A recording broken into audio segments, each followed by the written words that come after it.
Buddy, we're going to start in about 30 seconds. I'm just making sure that everyone's here and ready to go. Please do make sure that you come and say hello in the chat here. If you haven't done this before, Ricky, I'll just talk to you about this now. So Ricky's put a question in the question space. It's really good if you could just use the chat here instead. That'd be awesome. And I'm looking forward to seeing you all. I just suddenly realized I just want to make sure that that I've got this sorted and working. Great.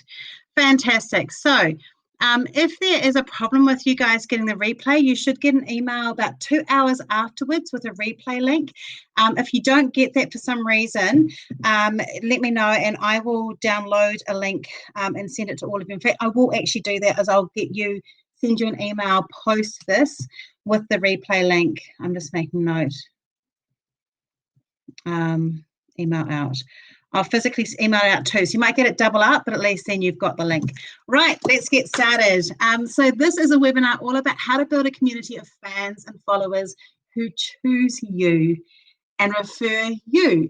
And the reason this is so important is it just makes sales easier. When you've got a group of people who think you're awesome and want to work with you and talk about you and refer you, it makes it much easier to go and get the sales, right?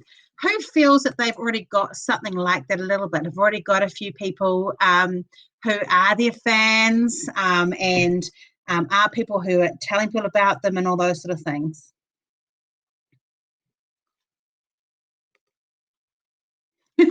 Well, you're just starting out, Luan, so you know. Okay. So, look, I was also once there. Also, Mariana, yes, you do with your beautiful things. It's awesome. Great. I love seeing that some of you do and some don't. So part of building a community of fans and followers is there are no shortcuts, which is a bit of a bad news for you guys because I'm going to be giving you more work to do from doing this webinar. But what I really want to talk to you about is it is worth it. And one of the things that I've learned in the last 6 months is we started really focusing on doing this about 2 years ago. And this has really seen us over this whole change and COVID period and things like that, has really seen us through. And now we're starting to really reap the hard work we put in 2 years ago doing that. So this is about building a strong business in the future. Now, in case you go, 2 years, I can't wait for 2 years, you'll see the rewards normally within 6 weeks if you do a really good job of it. So you will see it sometimes faster, but it is really important to do that. So it is an important thing to do. Okay, so we're going to get started. What we're going to cover is we're going to talk about why we need to have that community and why it's so important. We're going to look at the big picture. We're going to look at what we need to consider. So we're going to look at things like what do we have to worry about and think about. We'll talk about where to build it. So one of the things I've said in here is this is not just about Facebook groups. Like I see a lot of webinars and information that's all about how to build a Facebook group. And look, I have got a Facebook group. Some of you are actually in it. And I love my Facebook group, and I'm going to share with you, if you want to be part of it, you can come be part of it. But my Facebook group isn't my community. My community is all over the internet. And so that's what I want you to understand is it's not about just building a group and they will come. This is about an ethos as opposed to an activity. How much time it's going to take you, we'll talk about that, and we'll talk about what the end results are going to be should you do it. This is me, Rachel Klaver, on a day where the hairdresser did my hair as opposed to myself. So I own a business called Identify. We are marketing strategists, and then what we do is we help get your marketing blasted out to people who've chosen to be your fans. So we help you work out how to build your fans. We get you doing all that work yourself, and then we work out how to build that relationship with them using marketing automation, Facebook, and CRM. We also do a little bit of help getting them to your place with Facebook ads as well, but that's what we do. This is my dog Spud. He's one of three kids, 3 dogs, 1 husband. Okay, so let's talk a little bit about why we need to have community, which is really important. Now, I haven't memorized my slides, so I'm just going to take a wee peek every now and again. So having community helps us grow our business. And there's a marketer that I really admire called Seth Godin, and he talks about this number 100. And he says you need 100 fans to grow a successful business. So when we're looking at growing your business and growing this community, our target reach initially is to find 100 people who think you're awesome who refer you to other people and use you. So they don't have to all use you, but you have to have 100 people. That's our first goal. And if you get those ones and really, really look after them, it will grow. And it will start to grow faster and faster. So there's critical mass periods. The first one is 100. What I've learned is the next one's about 300. Then the next one's 500. And then it kind of goes up to 1,000, 1,500, 3,000. It starts growing and growing faster and exponentially.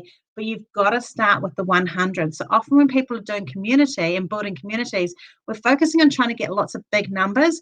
All I want you to do is find 100 people that really love your product and love who you do and your service, and work on building the faith and the relationship and the trust with those people instead of trying to spread yourself really thin. That's a really important part. I would really focus on having 100 people as your goal initially, which is really important. The other thing you need to think about is the big picture. And part of the big picture is, where are you taking these people? Why are they joining you? What have you got? And so part of this is understanding what your values are. So where are your values? Who are they? Our 3 values as a business is we add value. So this is part of adding value. And we try and make sure we do that all the way through. We follow the customer, and following the customer means that when the customer's needs change, we move and adapt and change to the customer's need. Now, we're not talking about one customer. I'm talking about customers as a whole, like the needs of a group of customers. And then the last one we have is keep it simple. And so keeping it simple for us is all about trying not to use jargon, not to complicate things, and trying to really humanize the process of marketing and building relationships with people, because that's what people need. So that's our 3 goals. That's part of our big picture. The other reason that I am a big believer in building community is I was very focused in building a business. And when I built a business, I was focused on trying to get sales and to feed all the mouths I had to feed in terms of my team and all those things, and us and things like that. And the more I focused on building a business, the harder it became to sell, because I had to keep on going out and doing cold calls and trying to find people and trying to explain to people the process of how we work. And what I wasn't doing was building the community. When I switched and decided I would build a community instead, what has happened from that is the sales process, the other side, is very easy. And I've had that experience recently because we've been getting references from people who have never heard of us, who've just basically had our name on a piece of paper, and they haven't had interactions with us. Selling to people like that is much harder than selling to people who've watched you on LinkedIn or on Facebook, have been getting your emails, all those different things, and you've built a trust relationship with them. Selling to those people is easy because when you say you actually really need this, they know that you're not trying to hoodwink them. They actually do need it. And so that's that big picture. And you can't allow people to rush through that. You have to allow people to go at their own pace as they follow through. So what I teach, and some of you will have heard this before if you've been to any of my webinars, is I teach you need to build a web. Your community is a really big spider's web, and you're the nice spider. You're not the spider that's going to inject them and make them all like a squishy trap and inject them with the poison that makes them go, well, liquefy inside and you suck all the goodness out. We're not being that sort of spider. What we're doing, though, is we're creating lots of different ways to build a relationship with us. Because if we just use one avenue, like a Facebook post or LinkedIn post or Instagram or email or whatever it is, do one thing, we can't build a whole relationship with that person. It's like any relationships. We want to have as much broad ability to build relationships with people in different areas so that people can see multiple sides of us so they can trust us. So, for example, if I on LinkedIn was my authentic self and friendly and nice and loving, and then on Facebook, I was a horrible, groany, grumpy person, that it needs to be seen for someone to make a decision with me. I generally am not. Like if I'm grumpy in private. Generally and publicly, I'm going to be nice and happy. If I do have the occasional ranty pants thing, I normally try and still do it with a bit of grace. But building a web is really important. So it's about having touch points across many different points instead of just having those touch points in one place. You're building a web. That's the community. Finding ways to interact with people in a variety of ways, not just one particular way. And so you need to think about how we're going to have to talk to people, what tone of voice you're going to have. And I actually don't care what tone of voice you have as long as it's your authentic voice that you feel is who you are. Because pretty soon, if you if you are not naturally a sunny person and you're not naturally like bright and breezy, so like you enhance what you have. I When I'm doing a webinar, I do my hair a little bit, not much, because I'm pretty, like even in this photo here, like I had my hair probably done. By the time we did this, the hair was all over the place. People are going to realize that pretty soon. So I try and show who I am authentically as much as possible. And yes, that means that people don't choose you. And that's part of building a community.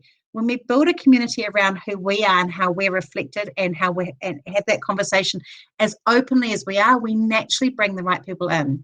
And you'll see this like on LinkedIn and on Facebook and other places, or even like in a big party area, you naturally are drawn to people that you feel that you want to have an interaction with and a relationship with. And some of those people will not be your people. And that's okay. We want people to choose.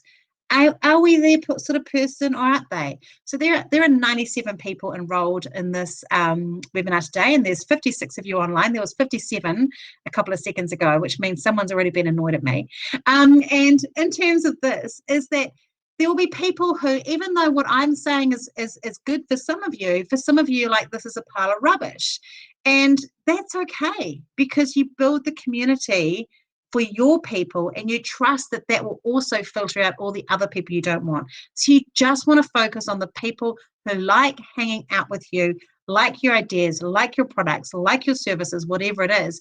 And to do that, you've got to present who you are and what you are as authentically as possible. So for example, and I apologize for anyone here who is, I'm not a massive Trump supporter. He's not really someone that I'd ever want to have at a party. And unless it was like behind a screen, so I didn't have to listen. I'm not a massive Trump supporter. Let me just say it again. So, but there are people in my LinkedIn field who think he is the bee's knees, and they talk about him on LinkedIn, and they attract all the other Trump people. And then those people are much more likely to talk to that person about stuff because they've got a common value in line. I don't have that. So I'm probably not going to go and work with someone who's overtly got a strong line pro-Trump, just because it would be something that I wouldn't necessarily interact with. Does that make that person worse or better than me? Not really. It's just about we need to choose our own values, our own messaging, and present that, and then allow someone to come in who actually reflects and goes, oh, actually, I feel like I can identify with that. I was just doing a session with someone just before this who's a person of faith, and she feels very strongly that she wants to start using that and talking about that. And the fear is, what if I use my faith and I talk about it and people don't want it? Well, that's what we want to do. We want to have this as much as it be attractant, we want it to be a repellent. And when we play it too safe, it makes it hard for people to choose us. So that's a really important point to move forward. Some of the other things we need to consider is we need to think about who our target market is. So one of the things that stops us from attracting people that are for us is we're trying to be for everybody. So Marlene, I'm going to pick on you because I love your product. So Marlene owns a product called Pete's Lemonade, and it's beautiful. It's not an everyday, every person product because it's not like a Coca-Cola can. How much is a bottle of Pete's Lemonade, Marlene? If she's still here, she might have been one of the ones that left. How much would you retail a bottle of? $5. Okay, so it's a $5 bottle at a cafe. It's not going to be something that you go, people would have 4 or 5 of them a day. Generally, that's unless they're having a lot of stuff. So it's not, the target market is not everybody. Your target market is higher up the chain. And so when you're trying to downplay that and you don't hide it, you're trying to hide it, you're trying to make sure that you're not positioning it where it sits, it makes it very hard to talk in the language to the people that fit it.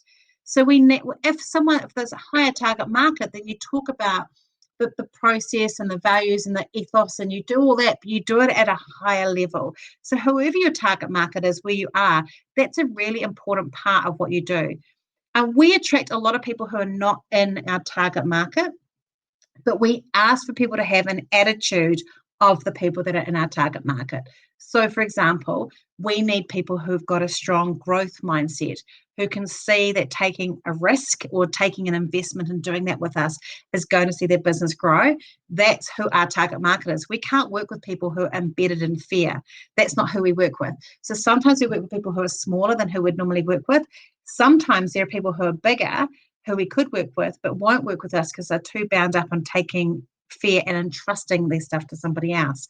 So who your target market is really important of working this through.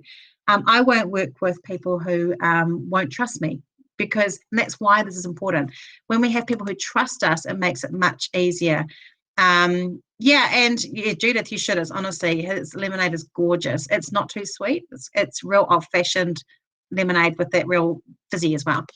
So the first thing you need to think is think about the target market. Then you need to think, what do they need? Now, what they need might not be what you sell. And I'm going to give you an example here. I'm just going to pull up my LinkedIn profile. And I'm just going to show you, because I get a lot of leads I've built a community on LinkedIn.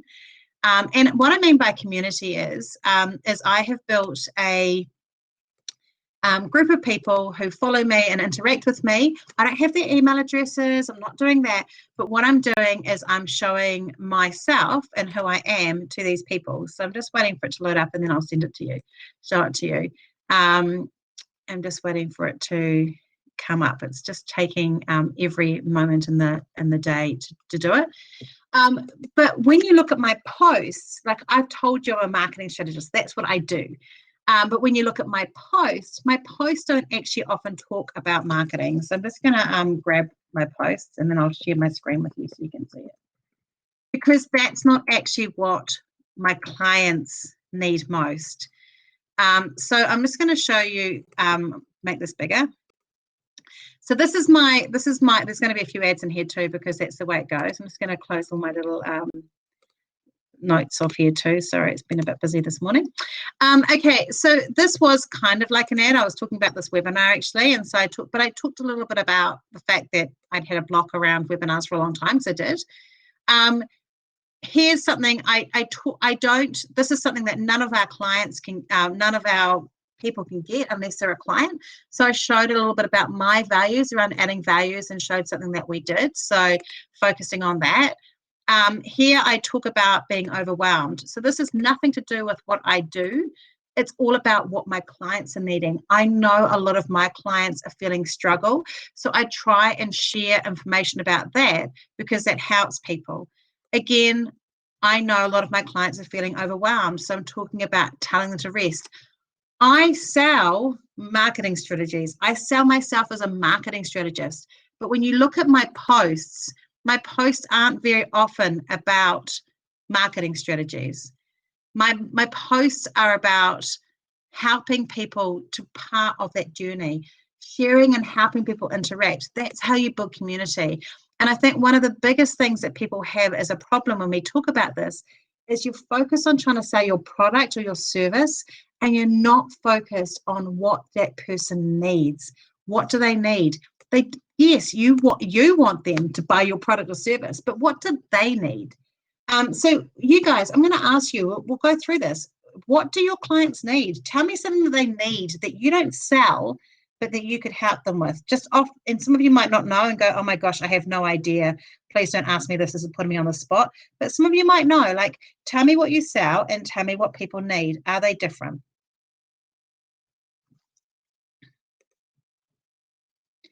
Credibility and authenticity of their clients. So Ruth, you do writing.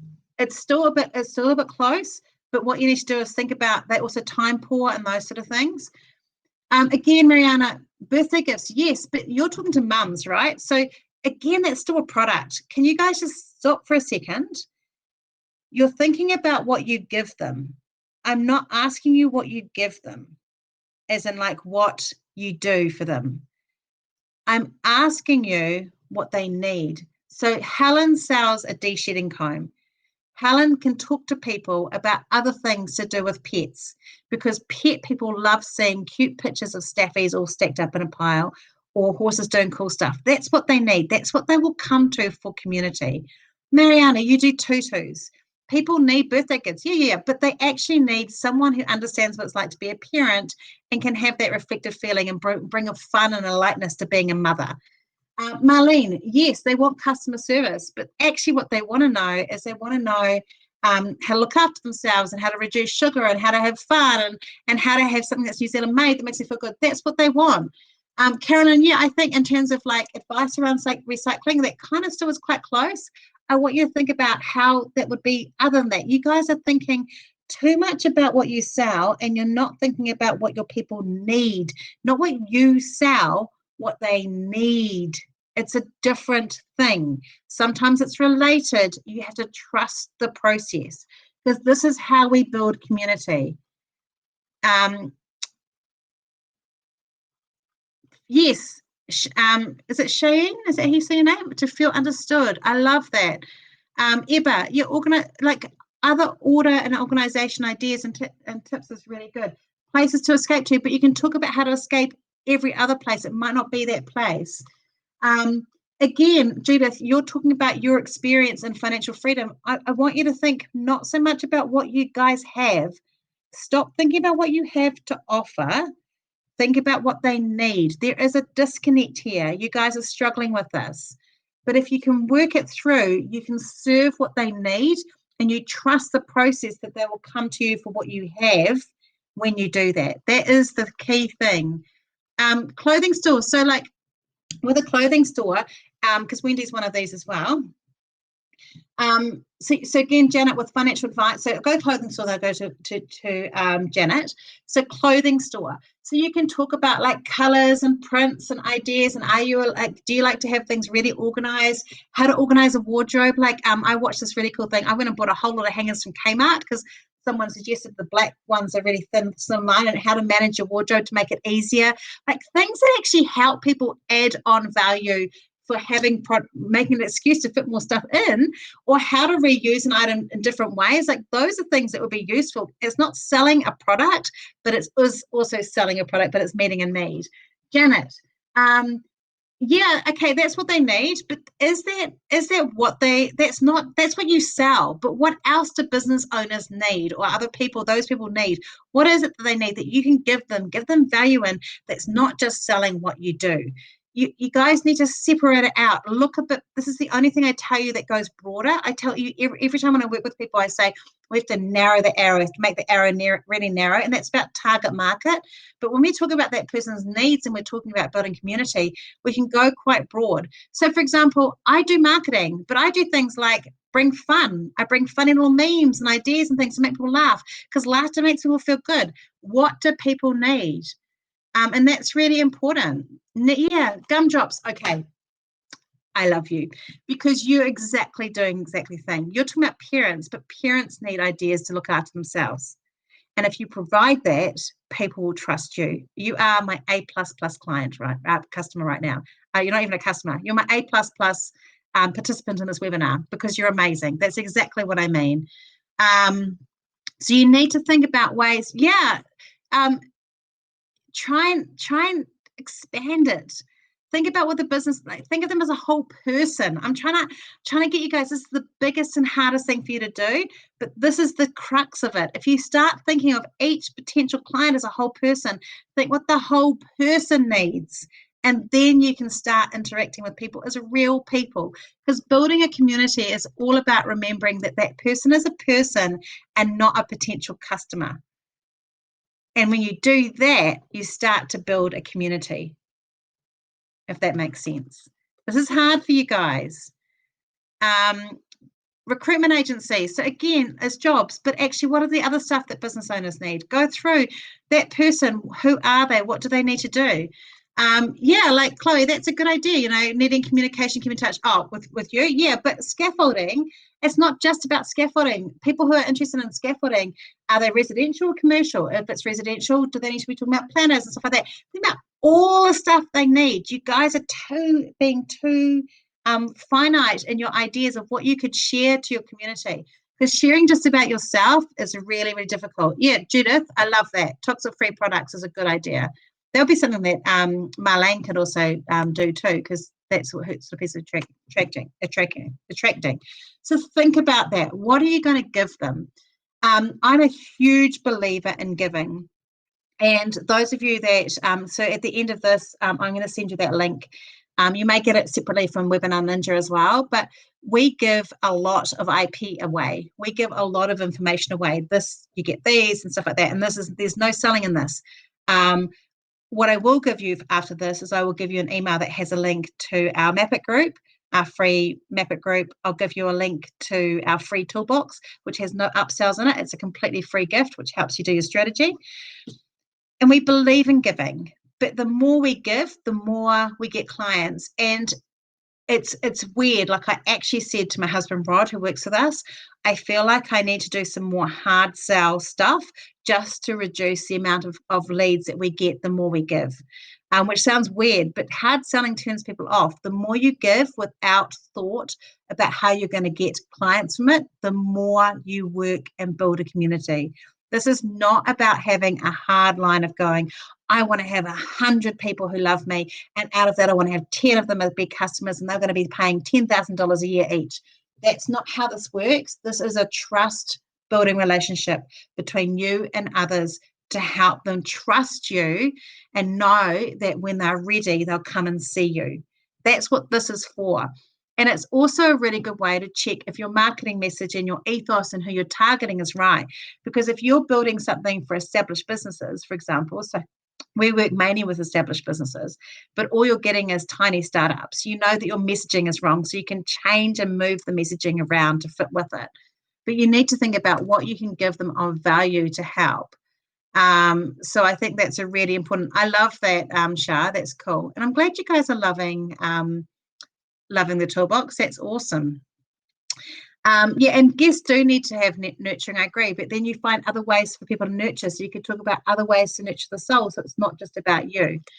The next thing is, gosh, you guys didn't realize you're going to have to work so hard and getting so shot down all the way through, which is, so rough. Like, you guys are coping really well. Thanks for sticking with me. We haven't lost anyone. We gained someone. So, hey, okay, so the next thing is working out, where are you going to build your community? And the answer to this is really easy. It's where your customers are. So you have to think about where they sit. So I used to hang out a lot on Facebook in community groups. So there'd be like these other groups that other people had built up, and I would do that. And I would give a lot of value in those groups. And I actually still have clients coming in from 5 years later, 4 or 5 years later, who came from the value that I gave in those groups. But often they were, a lot of people that came in got a lot of leads, but out of the leads, there were only a few little nuggets of people that were great people for me. And a lot of the other people weren't quite the right fit, or they were just wanting free information and stuff like that. And we have that, and I'm happy to give it, but they weren't the right people for me. In terms of what we did, the positioning was wrong. I went to LinkedIn, and we now get 17% of our sales from LinkedIn. And actually, recently, some posts that I've done, one of them has just generated a $10,000 sale. Another one's just generated a $15,000 sale. And neither of those two things were about marketing. They were about someone meeting and interacting with me as a real person and then moving forward. And there's other people that we were talking to that also have come from those. So LinkedIn's a good place for me because I work with business owners. And so I always say, like, if you're working with people who have got good jobs, professional jobs. Good jobs is a bit loaded term. Sorry, guys. All jobs are good. If you've got someone who's in a professional type of job or a higher paying job or a business owner, then LinkedIn is a good place for you to be, even if you've got a product, because it fits with who you are. Facebook might not be that. If you're a visual product, if you're someone that's, and you're soft and you're targeting lots of women, Instagram's a really good place for you to be because people like that whole picture thing and talking and interacting. And you can be on more than one platform, but you can think about where you're going to be and then how you take people through. You might want to do a one-to-many like this and interact with people on a webinar. And that can be another option of a way to build community. I have found that as someone who loves doing live events, I actually really adore doing it. So Marlene, LinkedIn's not good for finding cafe owners, but it's good for finding fans, which is what you need, because it's not just the cafes you need. You need people. If you're targeting cafes, you're kind of targeting the wrong people. You need to build a tribe of fans of your product. Yes, Chloe, it's sharing information and previous experience without the expectation that leads to a sale. I feel like I need to go mwah to you because that's exactly what it is. It's absolutely perfect. Um, Absolutely. Oh, thank you. So yeah, two target markets. You need to target the end consumer. When you've got a product, you target the end consumer. Your sales process is always cafes, but the information is driven by the customers. If you've not been doing that and you've been driving for the cafes, you're going the wrong way to build your business. You need to drive for consumer demand if you've got a product, always. Um, so because that builds a fan base of what you do. So think about where you're going to be, and that's part of it. And really what I say is try and just choose one core platform that is the thing that you do really, really well. And you can have a secondary one, but once you go to more than two, it makes it really, really hard. Obviously, the other thing is to build your list. There's always a risk when you're building it on a platform like LinkedIn, Facebook, Instagram, YouTube, TikTok, because when you're doing that, you don't own that platform. So obviously, trying to find ways to get people to come in and get their emails is important because then you can have a more intimate relationship with those people. But building a community starts online. It's the easiest way to do it. So the first way to build a community is to go back to the clients you have. I've told the story and map it, and it's a bit of a long story, so I'm going to tell you as a shorter story. So I had to learn the hard way the importance of building community. And one of the things that I really struggled with for a long time is I would see other people who I felt weren't as good as me. And I know that sounds arrogant, but I know that some of you will understand this, that you go, why does that person get all the interest and information? I'm better at this, or I'm at least as good as what they do. And I used to see this and it used to frustrate me, and people would get put forward for stuff. And I'd be like, why doesn't anyone do that to me? And what I realized was I was very focused on getting new customers, but I wasn't very focused on really, really loving and building a community with those customers. I was very much about getting people in, and then as soon as they're in, I would just go back and look for more people to come in. And so it all came to a crux a couple of years ago when I had someone on my team who was a bit dissatisfied with the way that I was running some stuff. And it wasn't, stuff was going on, but she left and started her own agency. And before she did that, she fired a bunch of clients. And so we basically were left with a very poor level of customer service on our part, really. I was left with 7 clients who'd kind of stuck in there. I had staff to feed and I was stressed, and I pretty much just wanted to give up because I felt like the business was too broken to be redeemable. We still had a pretty good name out there on the face of it, but we weren't getting word of mouth referrals. We weren't getting repeat business. And so my husband came in and joined the business, and what we did is we went back and we asked every single person that we'd worked with in the last year who'd left us if we could make things right. And the vast majority of them said yes, which was awesome. So we worked for 6 months and we basically redid everything that hadn't been done well. We redid it at no cost to them and without taking money from the business, and rebuilt the relationships that we had. And then we started to do that more and more. So we started to making sure that our customers, when they came in, they were well looked after. We made sure that they would have information. We made sure that they would be supported. We started to find ways that we could add value. We put those values in of add value, follow the customer, keep it simple. And so we started with the customers we have. And so one of the things that I'll often say is that if you've got a tiny list, that tiny list is still really powerful. And you need to pull blessings and honor and love and care and thought into those people, because they're the clients that you have who've stuck with you while you've been doing everything else. And so it's really important to go and look at how we grow, but you can't grow until you have a really vibrant number of people here doing that. Now, so if you're brand new, so this doesn't apply, but if you've got a business where it's not growing organically, generally it's because you're not loving the current clients that you have enough now. So it could be that you've had someone buy something from you online, but you're not emailing them or supporting them with Facebook to remind ads to come back and buy again. You're not sharing the information. You're not loving them. You're not building enough of a community with them. So start building a community with the people you have today instead of trying to try and find new ones, unless you're making a complete different change and you're going to change what you do. Start with the clients you have. It's so important. Now, wow, that's so interesting, Deirdre, because yes, Deb and I are very good friends. So start with them. Start looking forward to them. Start helping them grow. Interact with them. Find out what they need. Bless them and pour all your love into your current clients, and that will start the community going. Give them what they want, give them extras, give them support, give them help, because that one thing will start to build the community. And I will say it's hard. It is hard to build from that stuff, but all roads need to lead to email. And what that means is if you've got those people, you need to start emailing them and talking to them and building that relationship. And it's not about sending out just a blanket monthly email to everyone. It's about personal emails. So, for example, during COVID-19, I went back and talked to we were busy. We were very blessed to be very busy. But I used a day a week to go and touch base with clients that we'd worked with in the last 2 years and just said, hey, don't need to sell to you. We're busy. I'm not doing that. But I would just like to ask you, would you like me to give you some time for us to talk over some of the stuff you're going through and I'll give you some help? That's giving. That's really important.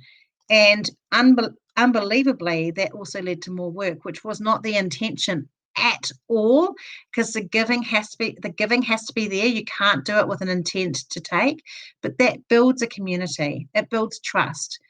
Find things that you can give value. Find ways you can give value to the people that are already choosing to be with you, and collect emails. So like things, and don't abuse those emails. Yeah, when you give, you get. Exactly. Don't abuse those emails. So like you guys have given me your email for today. And so with this email, the only thing you're going to get back from me is an invitation to have, I'm going to send you the replay link in case the other one doesn't come through.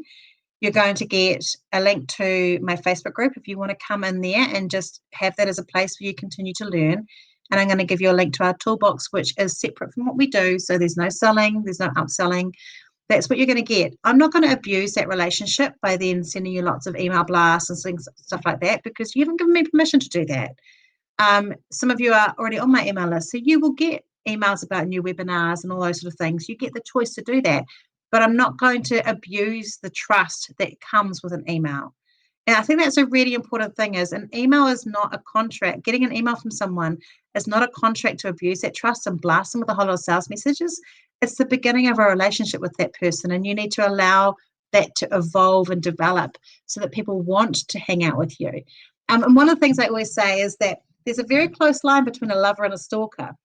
And you want to be a lover, not a stalker.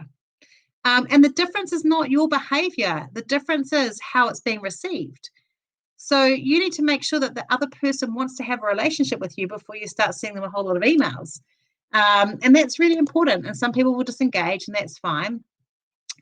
At what point does it become a tipping point? Do you mean like when they start to do it? Around that, when you start to getting 100 loyal fans, it starts to become a tipping point. That's your loyal fans and past customers. When you get 100, that's when it starts to be a tipping point. Good question. I promise you I'll send you the link to the toolbox. In fact, before the end of the day, I'll send it to you. I'll put the link in here so you can join up. And it is completely free. We charge for it, we don't. Okay, so the first bit is LinkedIn. So that's one of the first places that you can grow. In LinkedIn, and I'm just going to quickly, I showed you LinkedIn before, but with LinkedIn, one of the cool things that you can do is just post and build relationships, and you can go and connect with people that you like on LinkedIn. Don't send them many messages. You can just basically go, okay, I know I like working with CEOs in the fishing industry, I don't know.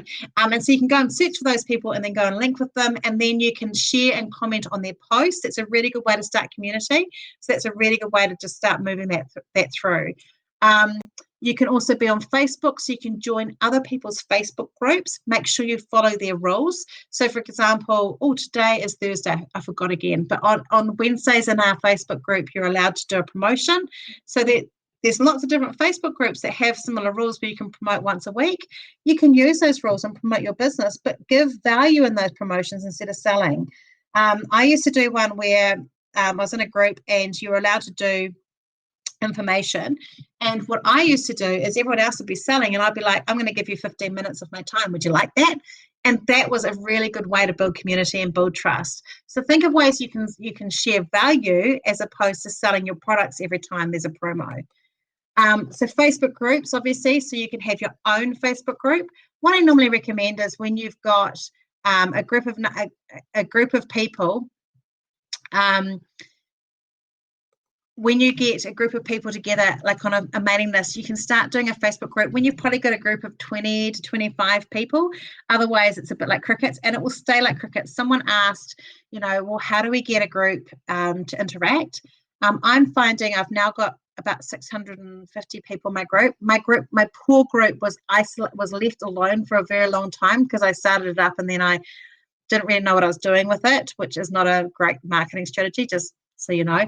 And then I've had to rebuild it back and work through it.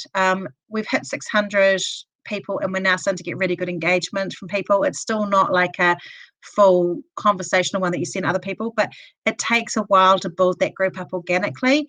And some groups that grow very fast, it's great because you'll often have a lot of that organic conversation coming through, which is awesome. But the other side of that, the problem side of that, is that you often haven't had enough time to build the community rules and the boundaries that are really important to have a nice, healthy, safe group. So Facebook groups is a really good way for you to build a community. You grow a Facebook group by you have to start with people being a fan before you have a Facebook group. So I would wait till you've got like a good number of email people who've bought your products email and do that. And then when you've got a good number, and I'm thinking maybe between 500 to 1,000 customers who are doing that, then you can start a VIP group. With fashion, it's probably a bit less, so probably up to 500 be okay. And start. Then obviously Instagram is a great way to build community. With all of these, video is really key. So using video on a regular basis builds trust and builds community with people really fast. So for those of you that are not into video, I've got bad news for you. But you do need that. Yes, I invite people to the group. I'm going to send you guys an email after this, and I will show you how I invite people to my Facebook group so you can experience it. Don't even have to come to my group to experience the process. And make sure you've got questions so that you're filtering people through in your group. That's really important as well. Video is your nemesis, Tracy, but video should not be your nemesis. You need to get over it. And I'm going to give you a super awesome tip. Just do 3 videos the next 3 days. Don't watch them. Post them wherever you guys hang out and wait for the world to crack in half with horror. Will it happen? No. You are your world's best critic. Don't watch it. Just do the video, post it, and people will be nice to you. Even if they're lying, they will be nice to you and you will feel better. And then you won't worry about video anymore. Just give it a go. If I look back at some of the videos I used to do and the videos I do now, wow, they're different. And I hate watching my videos back too. I record these webinars and I put them in our masterclass group. And seriously, sometimes I watch them and go, oh my gosh, why did I do that funny face? Like, I'm probably going to go, why did I do this face? That's a really bad idea. Like, that's hard. Don't be a critic. Just trust the process. It's really important. Right. Here's the big question. How much time? To be honest, it's going to be quite a bit of time. You have to think about this as a sales funnel and growing a business. So I got someone postponed yesterday because they said they wanted to focus on their sales before they did their marketing. And it's such a roundabout way to do things, because if you're doing your marketing well and you're building trust, sales take hardly any time. So for those of you that go, well, I don't know whether I've got the time for this, I kind of go, well, how much time are you wasting trying to scrounge around getting more sales? When we do our marketing really well and we build a community, sales are really easy, and that's for products or for services. So I'll take a products version first. So I've got a colleague and she's got a retail store. She creates products and she has spent a lot of energy creating a really strong community on Instagram. That's a really good place for product-based businesses to be. And she does Instagram stories every day. And then she needed to sell 1,000 units of a particular product really fast. It was hitting expiry date. So she just did an Instagram story about the product and talked about it and said, I need to be able to move this in the next week. And she sold out 1,000 units of this product, which wasn't a cheap product, within 2 or 3 hours of doing that Instagram story because she'd built a community. Now, the effort and the cost to do Facebook ads and other things that go with it make it really hard. And in fact, when we talk about Facebook ads, our Facebook ads for clients don't work well unless they've got a really strong community, like they've worked and built a really good sense of engagement on their Facebook pages and Instagram, and as well, if they've built a really good email list or when we build an email list for them, those are the things that go together with ads to make them really work well. So I normally say put an hour a day into building a community across whatever you're doing. It's worth it because the cost of sales gained from it is so very worth it. The hour I spent to do one LinkedIn post brought me a $15,000 sale and a $5,000 sale. I think it was something like that. I don't do the numbers, guys. That 1 hour. And the sales process for those was only 3 or 4 points of contact, including a short meeting and a couple of emails for both of those things. That's very, very different to a cold sales process where I often have to have for that size sale, a couple of meetings, lots of emails back and forth, waiting. The time is less. So think about that. Like think about every time you do a marketing thing that's to your community, it's one to many, and then the sales come in from that. Whereas a sales process where you're having to go and talk to everyone individually is much more intensive. So 1 hour a day is actually not too bad. And so you need to think about the day in terms of that. Also, just in terms of like a calendar, what I do as well is I block off a half day a month to do all my social posting to help build the community as well. So I do that. And then the time to see results from this is normally about 6 weeks. So I started at the beginning of the year focusing on Instagram because it was a weakness of mine. I've stopped doing it since because I've been really busy. And so, it's not great right now. But one of the things that I want to talk to you about this in here is that when I did Instagram, so if I just put up my Instagram, I started doing stories every day. And the first few weeks that I did it, it was really hard. Like I'm just pulling it up now. So I still have like a nice, well, I think it's nice, a nice Instagram. I'm terrible. Nice Instagram feed. It's all nice and bright. And very much who I am and things like that. But to build a community, I need to be doing Instagram stories and Instagram TV. That's the thing that will actually build my community for me. Haven't done it the last month, but when I started doing it at the beginning of the year, for the first 2 or 3 weeks, it felt like crickets. No one responded to things. People weren't engaged and stuff like that. And it's hard slog. The first three to 4 weeks you do this, if you're consistent, you will get nothing.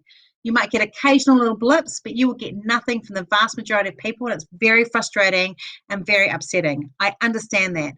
But on week 6, I got a $6,000 client because they had seen stuff through that period of time, and the need to work with someone that they felt was talking to them directly grew. And that's how it works. This is a long process, but if you do it hard and work through strategically and just show up on a regular basis, you will actually get results within 6 weeks. Lots of results within 2 years, but you'll start to get the first results within 6 weeks. So the end result from this, obviously, is you get this group of people who love you. And if they don't use you, they refer you. They tell other people about you and tell people they want to do that. How many points, how many posts on LinkedIn? So if LinkedIn's going to be your area, 5 posts a week. Whatever your area is, you're going to have to do it beautifully. So if it's Facebook, it's posting. Oh, that's easy, Luan. Easy peasy. No worries. But start small. Start just by commenting on other people's posts. Yes, it has to. If you're going to build a community, it has to be your own stuff. You can share other people's posts when you're starting off, but actually it should be your own stuff because you're building trust. This is across the board with everything. If you're building a community, you want it to be as much of your own stuff as possible, unless you're strategically building your community by bringing in ideas from other people that are going to be attracting other people. So most of it's not about the business. Yeah. How about your values? How about who you are? I'm just going to quickly pull this up so I can show you. It's actually on my LinkedIn page. So I'm just going to grab it and I'll show it to you. So you can go and have a look at it. I'm just going to grab it and then I'll show you guys. There's actually a post that I did about how to show up more. And this is all about building a brand. So I'm just going to grab it for you and I'll show it to you. Yes, absolutely, Chris. I am, the product is me. I post 5 times a week. I'd like to post more, but I would feel like I was being a little bit harassing. So that's all I post. So I'm just going to show you this. So this is my, just make sure you guys can see that. So this blog here is a blog that might help some of you guys in terms of this stuff. So look, I was someone, like I'm really overt. Some of you will see, I've got lots of photos of me. I use photos myself. I'm actually not naturally that person, but I've learned that the more I show up as myself, the better it is. So there's a whole lot of stuff in here to help you work through how to do that, that I've learned myself. And then I've given you 20 ideas of things that you can do to help you grow the gaps, because there's images in there. So, like things like I shared a book or a movie that's moved me, a fun fact that people don't know about me, a photo of yourself that you don't like much about yourself. That would be that one, although I've got other ones now that I would use instead. Things that help build relationship and help people identify with the person is really important. Good question. Yes, you could write about the love you have for your dog. Yes, yes, yes, yes. And talk about your teenagers talking back. All of those things help people identify with you as a person, and then they want to choose to work with you because they like it. Excellent. Rachel asked, what about auto cross-posting across platforms? So better to target posts on each platform. So this is my thing that I say to people. We're building relationships here, guys. When we're building a relationship, I'm just going to stop this share. When we're building a relationship with someone, do you want to be shouting at them? Because if I had a conversation with you on Facebook about coffee, and then we went on to Instagram and I'm having that same conversation with you about coffee, and then we go into LinkedIn and we're having the same conversation about coffee, all you're going to feel like is I'm shouting at you about coffee. But if I have a conversation with you about coffee on Facebook and a conversation about yummy cakes on Instagram, and then on LinkedIn I'm having a conversation about tea, then can you tell that it's 10 to 12? Then you can tell that that's 3 different conversations. Now, if I have a conversation with you on Facebook today about coffee, you'll probably let me get away with having a conversation with you about coffee on Instagram a week later. So you can still use the same information, but you wouldn't use it at the same time on the same day.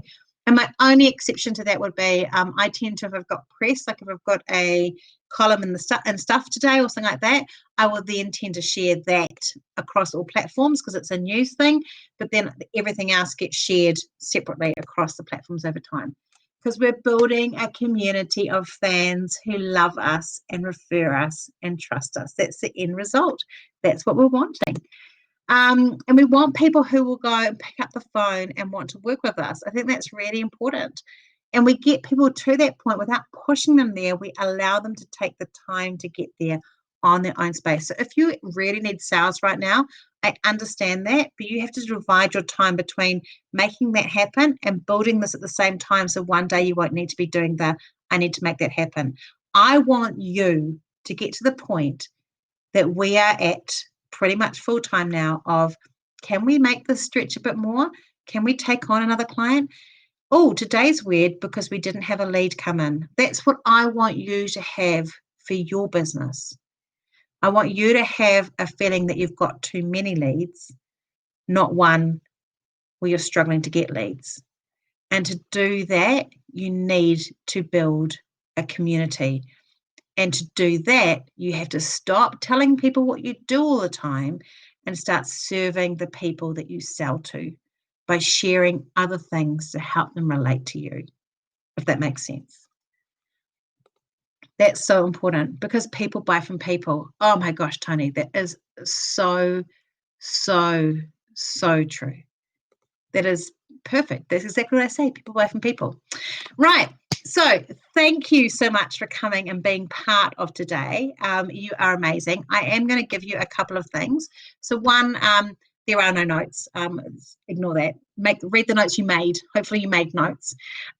Join the toolbox for free. So I'm just going to quickly give you that link now. So I'll send it to you as well. But if those of you are going, you know what, I've got an hour now, I'm just going to start doing it. I'll give it to you. I want to reiterate. I'm just going to put it into here. I want to reiterate that you need to make sure that it's not a sales thing. So Marlene, so that's okay that Pete's not a people person, but I would actually rather that you just be the person then. You say that you're Mrs. Pete, that's fine. I just would do that. My husband doesn't particularly like doing the marketing either. It is really, really hard. You keep it simple, it's really important. Yeah, I'm glad you got three pages of notes. So that's that one there. And then the other thing I'm just going to give you is if you want to join my Facebook group. Again, there's not really any selling in there. I do share other webinars, and there's a webinar that I'm doing this afternoon on LinkedIn, which is only for them. So if you want to jump in and register for it, you do get access to it for a week. So you could jump in and join and then go on there. And I'm going to send you a link to this just in case. And the other thing I'm going to send you is I'm just going to send you that 20 ways to show up blog. I'll send you that in a week email too. It'll probably be tonight. But yeah, thank you. Is there any questions? I've got a few minutes. So if you've got questions, yay. Thanks, Anna.